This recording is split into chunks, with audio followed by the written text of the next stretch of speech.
So hello everybody, Pratisruti here after a long time indeed, and yes, I welcome you all to our YouTube channel again. I want to know about you all, that how you are going through. Please do comment, okay, that what are the things that you are doing, how you are doing, all about. And yes, if you are asking about me, then I'm good, okay. And yes, in today's session हम एक short story discuss करेंगे, एक mini novel हम discuss करेंगे, which was written by Alice Munro, right? Okay, and the story is Face. Okay, so before going to the story, मैं Alice Munro के बारे में एक शॉर्ट ब्रीफ इंट्रोडक्शन देना पसंद करूंगी.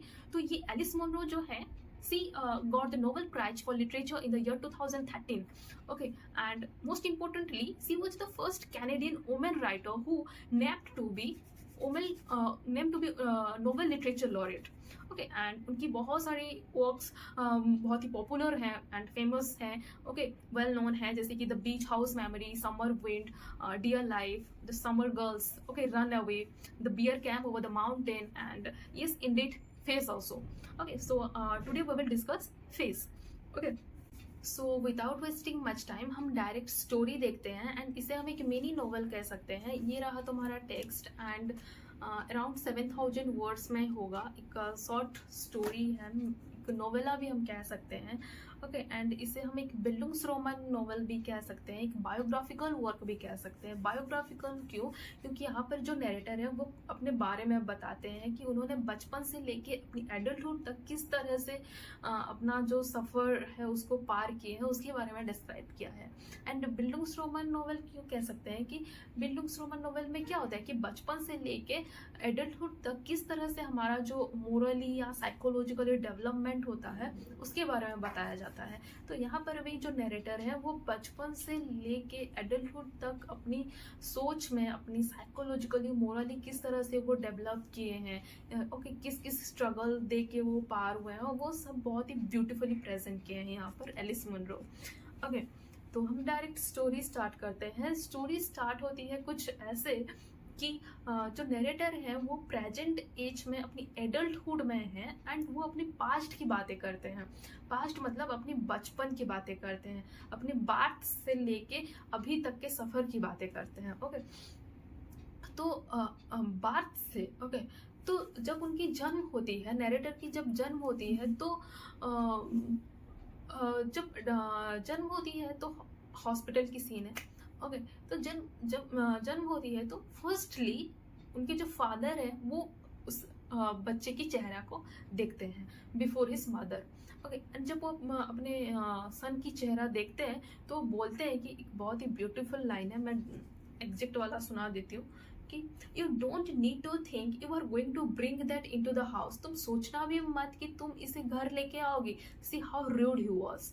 ओके, एंड वो क्या बोलते हैं कि what a chunk of chopped liver. What a chunk of chopped liver मतलब क्या कि नरेटर जब जन्म होते हैं तो उनके चेहरे के आधा पोर्शन एक बार्थ मार्क होता है. एंड वो कैसा बार्थ मार्क होता है कि आधा पोर्शन एकदम रेडिश कलर टाइप का, डीप रेडिश कलर टाइप का मार्क हुआ होता है. Okay, and chopped liver, you can imagine liver, एक सूझा हुआ लीवर का कलर कैसा रहेगा. ओके, तो उनका चेहरा भी आधा पर्सन ऐसा कलर आ गया था. तो उनके फादर बोलते हैं कि what a chunk of chopped liver, and तुम ऐसा सोचना भी मत कि तुम इसे घर लेके आओगे. ठीक है, मतलब देखो, हमारा अपीयरेंस से ही हमारा जो लव है वो अराइज होता है. लव डिपेंड करता है हमारा अपीयरेंस को लेके. यहाँ पर बहुत ब्यूटीफुली डिस्क्राइब किया गया है. इवन कि हमारा जो पेरेंट्स भी हैं, यहाँ पर हमारा जो पेरेंट्स भी हैं, उनका लव, फर्स्ट लव आता है अपीयरेंस को देख के. How rude, right. तो यहाँ पर जो अपने पिता का अपने सन के प्रति प्यार है वो भी अपीयरेंस से लेके डिफर कर रहा है. अपीयरेंस मैटर कर रहा है love. Okay, love define according to the appearance. How rude, you can imagine. Okay, but उनकी जो माँ है वो बोलती है कि she had won him a son which was presumably what all men wanted. जो कि हर मर्द चाहता है एक सन. उसने तो एक सन को जन्म दिया है, फिर क्या नाराजगी है. ओके, क्योंकि उसने अभी तक उस बच्चे का चेहरा नहीं देखा था. ओके, एंड फिर क्या नाराजगी है. बट उसके जो फादर है वो बहुत ही रूड होते हैं. उनके लिए एक बहुत ही सुंदर सा कोट है that curls is paid, curls is paid, जिसका मतलब कि चाहे तुम्हारा लैंग्वेज कितना भी रूड हो, कितना भी अनप्लीजेंट हो, डायरेक्टली बोल देना, बहुत ही स्ट्रेट फॉरवर्ड होना एंड सामने को बोल देना। सामने को तुम सोचना भी नहीं कि उसे बुरा लगेगा या क्या इफेक्ट पड़ेगा उन पर, ये बिना सोचे डायरेक्ट ही बोल देना। इसे बोलते हैं कर्ल्स इज पेड। यहाँ पर यूज किया गया है नरेटर के फादर के लिए, क्योंकि वो बहुत ही स्ट्रेट फॉरवर्ड होते हैं। मतलब देखो, बचपन से ही उन्होंने उस बच्चे के लिए बोल दिया कि what a chunk of chopped liver, तुम ऐसा सोचना भी मत कि तुम इसे घर लेके आओगी। ओके, तो उनके लिए ये बोला गया है। तो ये रहा उनका बचपन। ओके, एंड फिर क्या होता है, नरेटर बोलते हैं कि एंड और एक बात कि नरेटर के फादर जो हैं, उनके फादर मतलब नरेटर के ग्रैंडफादर वो एक अनएजुकेटेड मैन है एंड इवन ही वो अनएजुकेटेड है, स्टिल वो बिजनेस करते थे। एक ट्रेंडरी फैक्ट्री में काम करते थे, फिर आफ्टर दैट एक ग्लोव फैक्ट्री में काम करते हैं एंड वो बिजनेस में काफ़ी सक्सेसफुल अचीव किए थे, सक्सेस बने थे एंड उन्होंने बहुत एक अच्छा बिल्डिंग बनाया था, बहुत ही सुंदर सा घर बनाया था। एंड उनके फादर मतलब नरेटर के फादर वो अपनी यंग एज में एक बहुत ही कूल बॉय थे। ओके, एक प्ले बॉय टाइप का थे। वो लड़कियों को स्टर्नर डल कह के बुलाते थे। ओके, एंड एक फ्लीटर टाइप का थे। ओके, एंड स्मोक करते थे, ड्रिंक करते थे। And on the other side उनकी जो मदर थी वो मतलब सी वॉज नॉट गुड लुकिंग, वो इतनी अट्रैक्टिव भी नहीं थी और ना ही उसकी ड्रेसिंग सेंस भी अच्छी थी, वो मेकअप भी पुट नहीं करती थी। I mean she was totally not attractive. तो नरेटर यहाँ पर बोलते हैं कि मेरे पापा को मेरी मम्मी पसंद कैसे आ गई, means how they got unite, क्यों ऐसा क्यों सोचते हैं नरेटर, वाई, बिकॉज उनके घर में जो माहौल था वो बहुत ही मतलब क्या हम कह सकते हैं, बहुत ही बेकार था। रोज खिटपिट रहता था। ओके, बहुत ही एक अनप्लीजेंट माहौल रहता था। ओके, पहले तो रहता था बट उनके आने से और बढ़ गया वो। उसके लिए भी एक लाइन है यहाँ पर, वो बोलते हैं कि my existence cost A monstrous rift between my parents. मेरा एग्जिस्टेंस, मेरे आने से मेरे पेरेंट्स के बीच का जो बॉन्डिंग था उसमें और दरार आ गया। ओके, तो आप समझ सकते हो कि अपनी ऑफस्प्रिंग के आने से कैसे पेरेंट्स के बीच दरार आ जाता है, कैसे मुसीबत आ जाता है, कैसे अपने ऑफस्प्रिंग को लेके उनके लव अफेक्ट करता है, उनके बीच जो बॉन्डिंग है, उनके बीच का जो लव है, उनके बीच का जो बॉन्डिंग है, उसको कैसे अफेक्ट करता है, उसका एक बहुत ही सुंदर सा एग्जाम्पल है। ठीक है, तो यही है, ये तो हो गया। एंड यहाँ पर और एक बहुत ही सुंदर सा लाइन है that my father's most vivid quality was a capacity for hating and despising.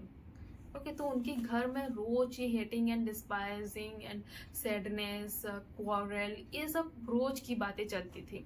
Okay, and उनके जो फादर थे वो क्या करते थे, सुबह अपनी ब्रेकफास्ट ले जाते थे, घर से निकल जाते थे एंड वो लंच के लिए बहुत ही रेयर आते थे, कभी कभी आते थे, मतलब नेग्लिजिबल है, वो नहीं आते थे, डायरेक्ट डिनर में आते थे। ओके, एंड डिनर में आते थे, वो भी मतलब अकेले ब्रेकफास्ट तो अकेले करते थे एंड चले जाते थे। एंड उनकी जो मम्मी होती थी, उनकी जो मदर होती थी, वो मतलब लंच टाइम में अपनी सन के साथ करती थी एंड डिनर भी सन के साथ बैठती थी, बट एंड में वो अपने फादर के साथ करती थी, मतलब उनके हस्बैंड के साथ करती थी। And this was their family, ऐसे ही उनका फैमिली चलता था। मतलब क्या आप समझ सकते हो, ये स्टोरी एक टोटली फैमिली को ही मतलब डिपिक्ट किया गया है, एक फैमिली सीन को डिपिक्ट किया गया है। ठीक है, जहाँ पर कि कोई मतलब यहाँ पर कैरेक्टर बहुत ही कम है। एक कपल है, फादर मदर एंड उनके सन है जो कि खुद नरेटर है। ओके, एंड एक गार्डनर की बात होती है एंड उनके 2-4 नेबर की बात होती है, बस इतने में ही स्टोरी कंप्लीट हो गया है। तो आपको ज़्यादा कंफ्यूज होने की ज़रूरत नहीं है। हम धीरे धीरे चलेंगे बचपन से लेके एडल्टहुड तक। तो बचपन में उनकी बार्थ में ये सब होता है, फिर उनकी फैमिली सराउंडिंग में ऐसा होता है, सीन कुछ अच्छा नहीं होता है उनके फैमिली में, एंड उनके आने से उनके पेरेंट्स के बीच भी दरार आ जाती है। ओके, बट उनकी एंड उनके फादर तो अपनी सन को कभी पसंद ही नहीं करते थे, कभी बात ही नहीं होती थी उनकी। बट उनकी जो मदर होती थी वो कहती थी कि तुम्हारा जो ये मार्क है तुम्हारी फेस को और ब्यूटीफाई करता है, तुम्हारी चेहरा की जो ब्यूटी है उसको और मॉडिफाई करता है और एक्सपांड करता है। तो you can see the power of words. Okay, and जिसके वजह से नरेटर को कभी फील ही नहीं हुआ कि मुझ में कुछ कमियां हैं। ओके, इवन इफ उनके फादर उनको बहुत गाली देते थे, बहुत नीचा दिखाते थे कि that you are chunk of chopped liver, then उनके बार्थमार्क के वजह से, उनके अपीयरेंस के वजह से, उनके डिसफिगर लुक के वजह से उनसे बातें नहीं होती थी, उनकी कुछ मैचिंग नहीं होती थी। But on the other side उनकी जो मदर थी वो उस नैरेटर में एक पॉजिटिव वाइब्स लाती थी। वो बोलती थी कि तुम्हारा जो ये बार्थमार्क है तुम्हारी चेहरा को और ब्यूटीफाई कर रहा है, तुम्हारा चेहरा की जो ब्यूटी है उसको और एक्सपांड कर रहा है, जिसकी वजह से मतलब नैरेटर को कभी अपनी कमियां दिखी ही नहीं। ओके, एंड मोस्ट इम्पोर्टेंटली उनकी मदर क्या करती थी, घर पे कोई भी मिरर नहीं लगाती थी, एंड इवन इफ 1-2 रखती थी तो वो भी इतनी हाइट में रखती थी जहाँ तक कि नैरेटर पहुँचा नहीं पाएंगे। तो नैरेटर ने कभी अपना चेहरा नहीं देखा, घर में मिरर सब बैन थे। Okay, so you can see एक मदरली लव एंड एक फादरली लव को बहुत ही अच्छे से डिस्क्राइब किया गया है। एक फादर अपने सन के प्रति क्या व्यवहार दिखा रहे हैं, and on the other side एक मदर अपनी सन के प्रति कैसा रिस्पॉन्स कर रही है। यहाँ पर आप एक्सेप्टेंस और रिजेक्शन की बात देख सकते हैं। ओके, तो कौन कौन उनको एक्सेप्ट करते हैं, किस तरह से एक्सेप्ट करते हैं, कौन कौन रिजेक्ट करते हैं, किस तरह से रिजेक्ट करते हैं, इसकी बहुत ही सुंदर सा एग्जाम्पल है ये। ओके, तो उनकी माँ कहती है कि ये जो बार्थ मार्क है, ये जो मार्क है तुम्हारे चेहरे पे, ये तुम्हारा चेहरा को और भी सुंदर बना रहा है। ये भी नहीं, ये एक बहुत ही मतलब फेक स्टेटमेंट है, बट तब तो नरेटर बहुत छोटे थे, तो वो उनका उतना आइडिया नहीं था, तो एंड वो उसको यकीन भी करते थे, उन्होंने कभी ऐसा फील नहीं किया। तो यहाँ पर आप रेफरेंस दे सकते हो, सेल्फ एक्सेप्टेंस की बात की गई है, ठीक है, सेल्फ लव की बात की गई है। जब तक हम जब हम अपनी कमियां को खुद एक्सेप्ट कर लेते हैं, तब हमें दूसरों की मतलब रिजेक्शन फर्क नहीं पड़ता। हम जब अपनी कमियां को एक्सेप्ट कर लेते हैं, हम जब हमारी वीकनेस को एक्सेप्ट कर लेते हैं क्या है, हमें जब कुछ फर्क नहीं पड़ता है, तो दूसरे लोग हमें जितना भी रिजेक्ट करें, जितना भी नेगेटिविटी स्टेटमेंट दें, नेगेटिव बिहेव दिखाएं, वो हमें फर्क नहीं पड़ता है। तो first thing is that self acceptance आने से ही हम अदर के रिजेक्शन को मतलब इग्नोर कर पाएंगे। Self acceptance plays the most important role in our life, right? Okay, तो बचपन में एंड वन मोर थिंग, जब तक नैरेटर को 9 इयर्स तक नैरेटर अपने घर में ही अपनी पढ़ाई की है। क्यों? ये भी एक झूठी से ही बनाई गई थी। उनकी मदर उनको बोलती थी कि उनको एक क्या था, मैं भूल जा रही हूँ, यस, उनको एक ब्रोंकियल ऑलमेंट है, ब्रोंकियल इलनेस है, जिसकी वजह से अगर वो बाहर जाएंगे तो मतलब वायरस से और भी इन्फेक्शंस बढ़ जाएगा, एंड दैट्स व्हाई वो मतलब उनकी मदर नैरेटर को घर पे ही पढ़ाती थी। ओके, 9 इयर्स तक। आफ्टर दैट वो स्कूल जाते हैं, तो 9 इयर्स तक यही रहा। एंड ओके, तो उनकी फैमिली को छोड़ के और किन किन से वो कांटेक्ट में थे, दैट इज कि एक गार्डनर। देखो, इस स्टोरी में बहुत ही कम कैरेक्टर हैं, जैसे कि उनकी फादर, उनकी मदर, एक गार्डनर जिसका नाम पेट है, एक गार्डनर, एंड उनकी नेबर शेरन सेटल एंड उनकी एक बेटी नैन्सी। ये 5 ही कैरेक्टर इंपॉर्टेंट है यहाँ पर। एंड बहुत ही मतलब इजी स्टोरी है, एक पूरा का पूरा फैमिली सीन कंसेप्ट है, तो आपको कुछ दिक्कत नहीं होगा। ओके, तो उनकी जो गार्डनर थे पेट, वो उनकी साइड में ही रहता था, उनके नेबर था। ओके, एंड वो जहाँ पर रहता था उसको बेल्स कॉटेज कहा जाता था। बेल्स कॉटेज क्यों? क्योंकि पेट के मतलब बिफोर पेट जो रहता था उसका नाम बेल था, एंड उसके नाम के हिसाब से उस कॉटेज का नाम रखा गया था बेल्स कॉटेज। ओके, तो जो पेट था वो भी एक डिसफिगर्ड मैन था, ठीक है, डिसफिगर्ड मैन था, उसका भी एक डिफॉर्मिटी था, उसका एक लेग, ओके, उसका वो एक ही लेग में चलता था, ठीक है, वो हैंडीकेप्ड टाइप का था। तो देखो वो खुद ही एक हैंडीकेप्ड है, खुद ही एक डिसफिगर्ड मैन है, still he was disliking the narrator. उसके लिए एक बहुत ही सुंदर सा लाइन है, देखो मैं एग्जैक्ट वाला सुना देती हूँ कि each may be reminded by the other of something he would sooner forget। that means होता है ना कि अगर हमारे अंदर कोई वीकनेस होता है एंड हम होता है एंड और एक मैन आता है वो खुद अपना वीकनेस शो करता है, तो उसका वीकनेस देखकर हमें हमारा वीकनेस जो है वो रिमाइंड हो जाता है। कोई हमारे सामने आता है, अपना दुख प्रेजेंट करता है, दुख सुनाता है, तो हम सुन तो लेते हैं बट हमारा भी दुख हमें याद आ जाता है। तो लाइक दैट यहाँ पर पेट भी बोल रहा है कि जब नरेटर को देखते थे तो उसको अपनी खुद की डिफॉर्मिटी याद आ जाता था, and that's why he was disliking the narrator.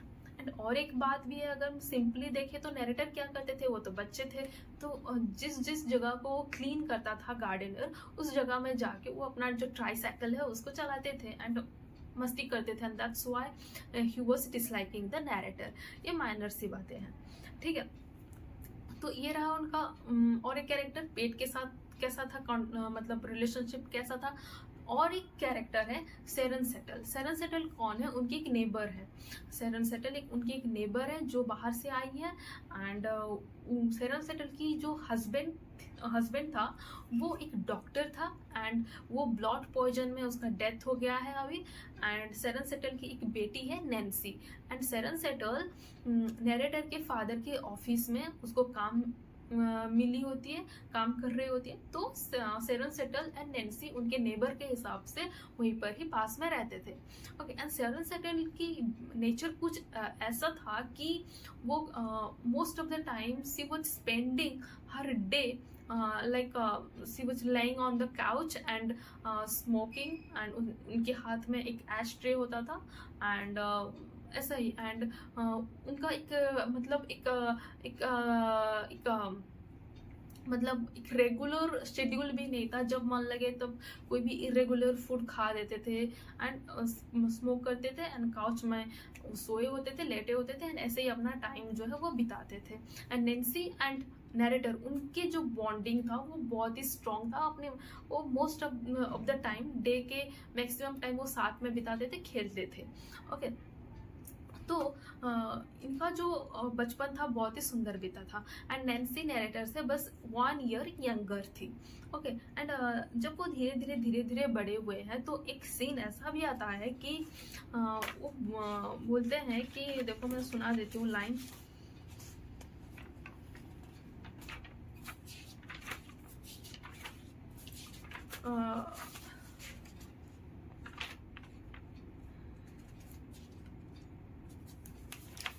कहाँ चला गया?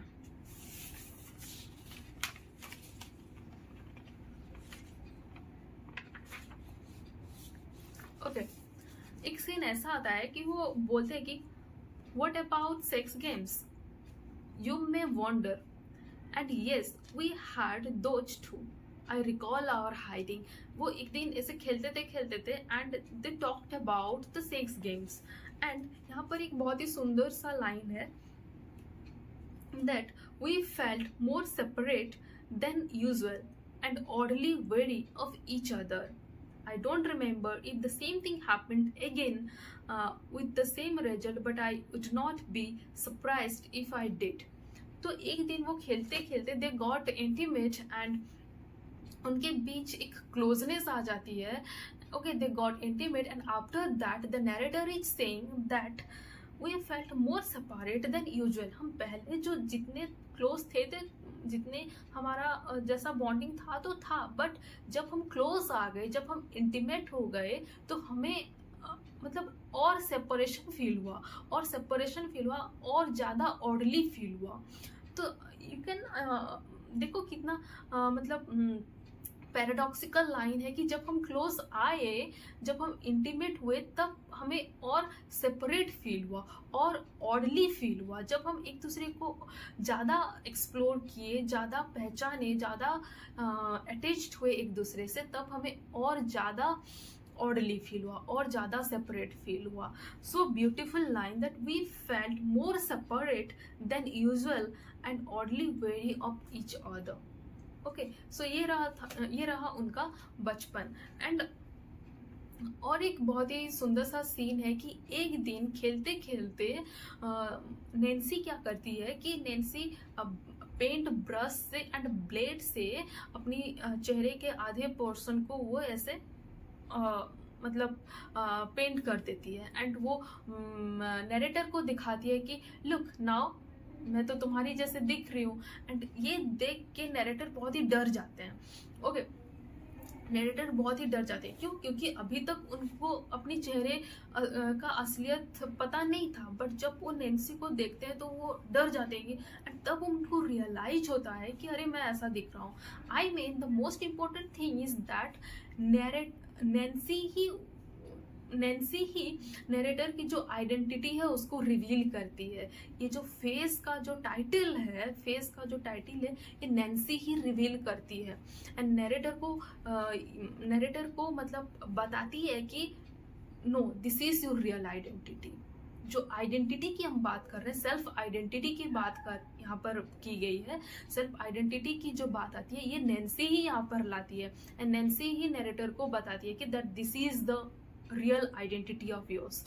एंड वो देख के नरेटर बहुत ही घबरा जाते हैं। वो दौड़ दौड़ के अपने घर जाते हैं, मम्मी को बताते हैं कि you hide me up to yet, तुमने अभी तक मुझे हाइड किया था। And I am a very disfigured man, I am not good looking etcetera. And ये देख के नरेटर की माँ बहुत गुस्सा करती है। एंड वो जाके नैन्सी को बहुत गाली देती है that you are teaching my son, okay, you are teaching my son, you are and anything etcetera. And Nancy की माँ भी बहुत गाली करती है। And after a short quarrel, बहुत ही शॉर्ट क्वारल होता है। And after that Sharon settle and Nancy वो जगह छोड़ के चले जाते हैं। बट इन बिटवीन दैट एक बहुत ही सुंदर सा मोमेंट आता है, क्योंकि उस क्वारल के दौरान नैन्सी साइलेंट रहती है। ओके, एंड नैन्सी क्या करती है, अपनी चेहरे को लेके वो नरेटर के चेहरे में रख देती है। मतलब उसकी चीक को लेके वो नरेटर की चीक में रख देती है।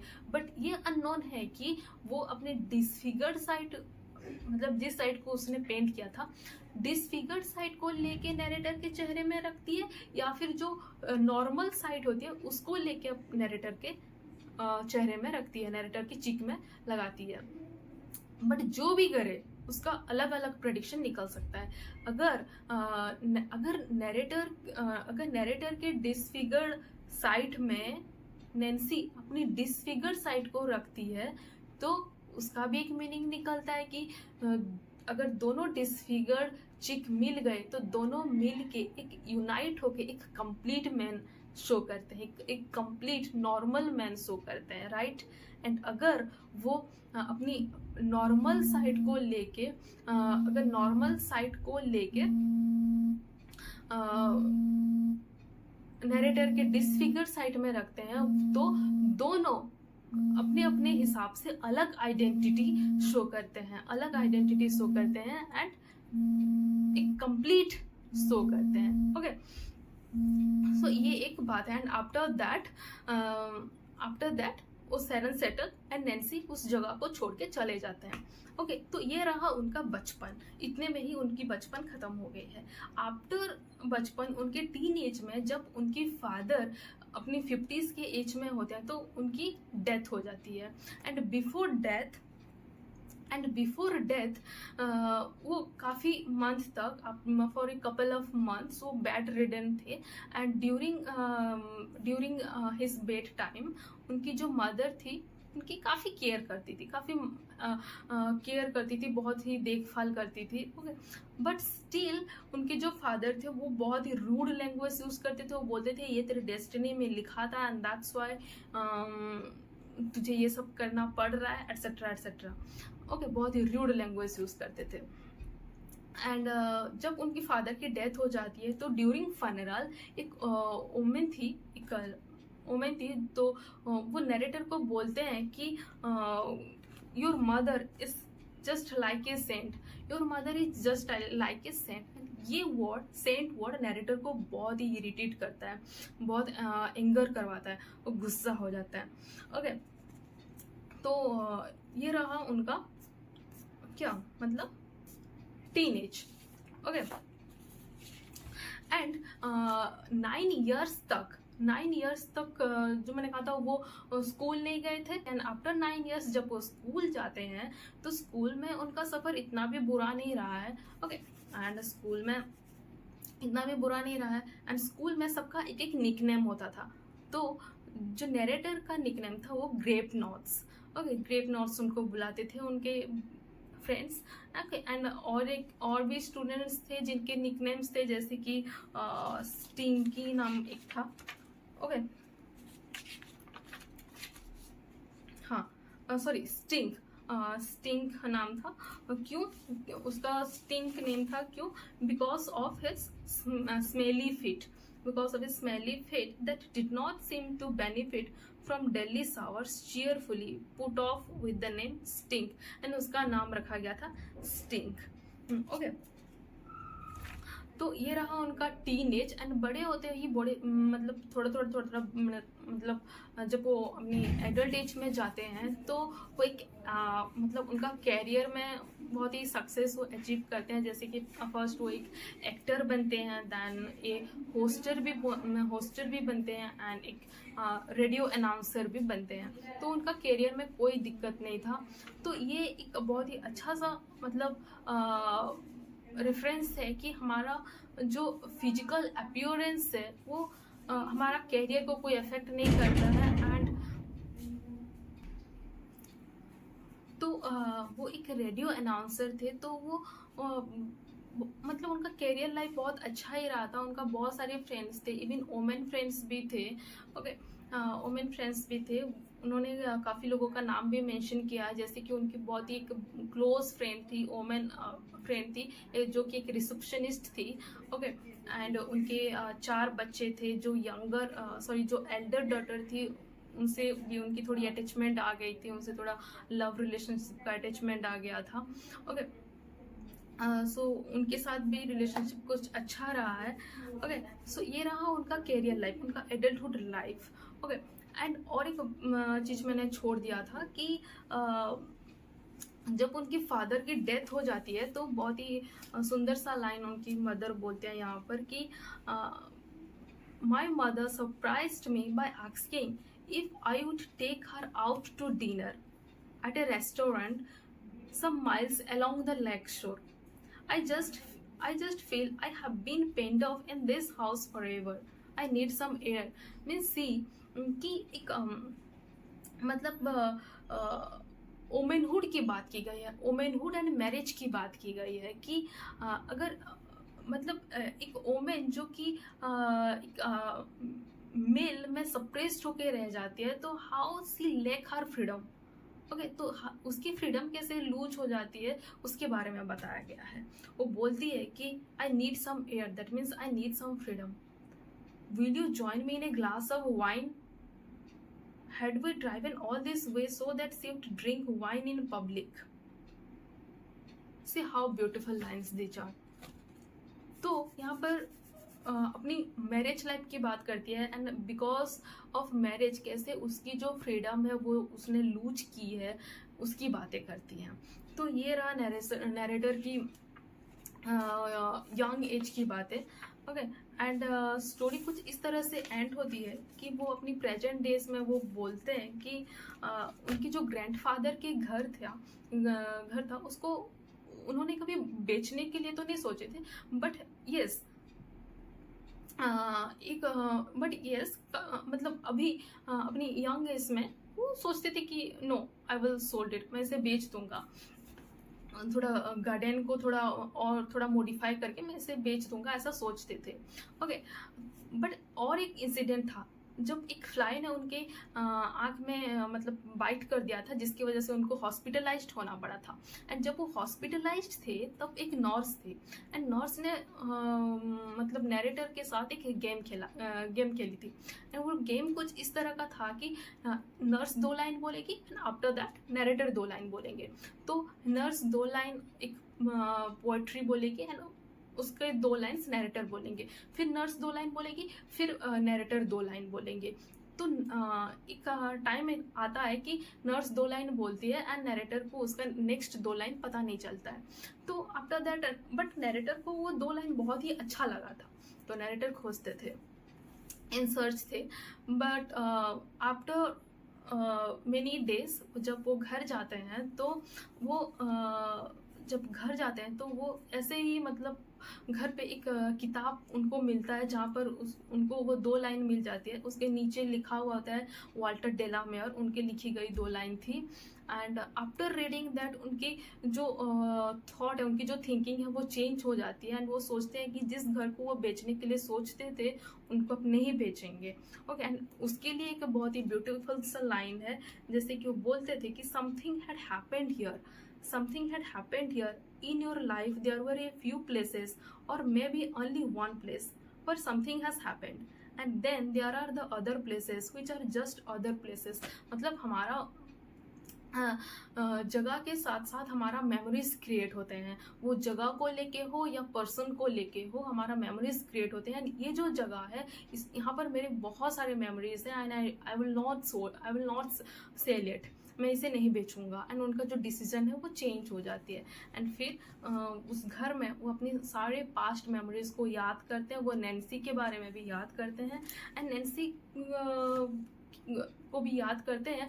एंड जिस सीन के लिए उनकी थोड़ा अटैचमेंट आ गया था उस पहले, तो जो उन्होंने जो हम एक पैराग्राफ पढ़े वो सेक्स गेम्स के बारे में, वहाँ पर तो थोड़ा अटैचमेंट आ गया था नैन्सी के प्रति। But after that face scene, after that वो जो नैन्सी अपना फेस को जो मार्क की थी उस सीन, उसका अटैचमेंट और थोड़ा बढ़ गया होता, मतलब नैरेटर नैन्सी के प्रति और थोड़ा सेंटिमेंट फील करते थे।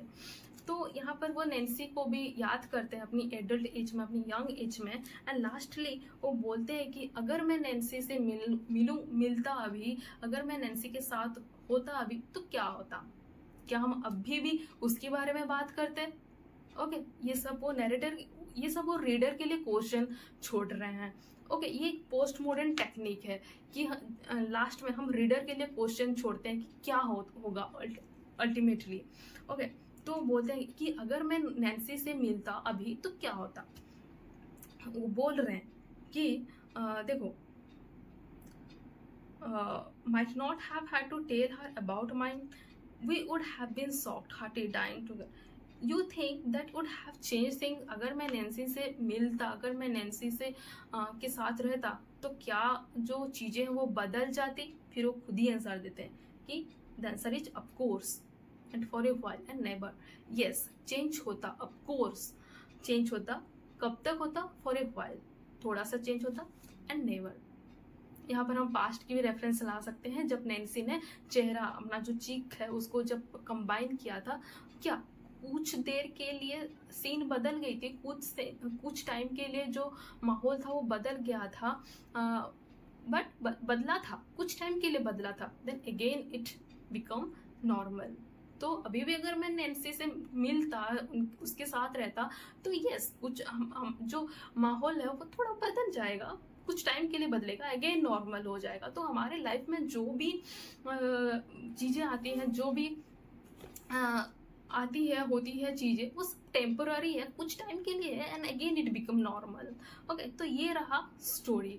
एंड अपनी प्रेजेंट डे में वो जो अनाउंसर थे, रेडियो अनाउंसर थे, वो रिटायर्ड हो गए हैं। एंड रिटायर्ड होने के बाद भी उनके बहुत सारे फैंस बने थे, वो मैन फैंस बने थे, वोमेन फैंस बने थे, बहुत सारे। बट वो भी क्या है कि कुछ दिन के लिए सबने कमेंट्स दिया that I am missing you and etcetera etcetera, comments किया। एंड आफ्टर दैट मंथ्स के बाद वो भी बंद हो गया। तो हमारे जो लाइफ में जो भी होता है सब टेम्पररी है। ओके, एंड यहाँ पर जो फेस है उसका सिग्निफिकेंस देखो, बहुत ही इम्पोर्टेंट है कि जो बार्थ मार्क था वो हमारी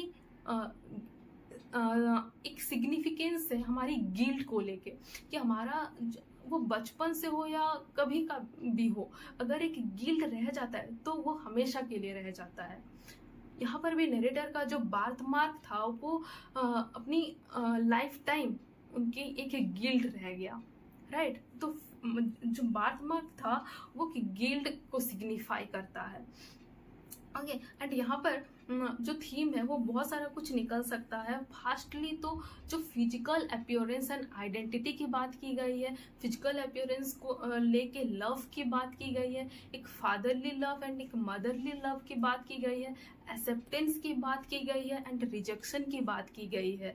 ओके, एंड और किसकी बात की गई है कि एक वुमेनहुड एंड मैरिज की बात की गई है। ये सब मैं थीम्स बता रही हूँ। ओके, वुमेनहुड एंड मैरिज की बात की गई है। Then another one thing is how the relationship is affected by the offspring. Offspring के आने के बाद रिलेशनशिप में कैसे दरार आ जाते हैं, इफेक्ट आते हैं, उसके बारे में बात की गई है। लव के बारे में बात की गई है। ओके, जो रिप्रेजेंट करती है नैन्सी एंड नरेटर के mother. Okay, and one more thing, the power of words.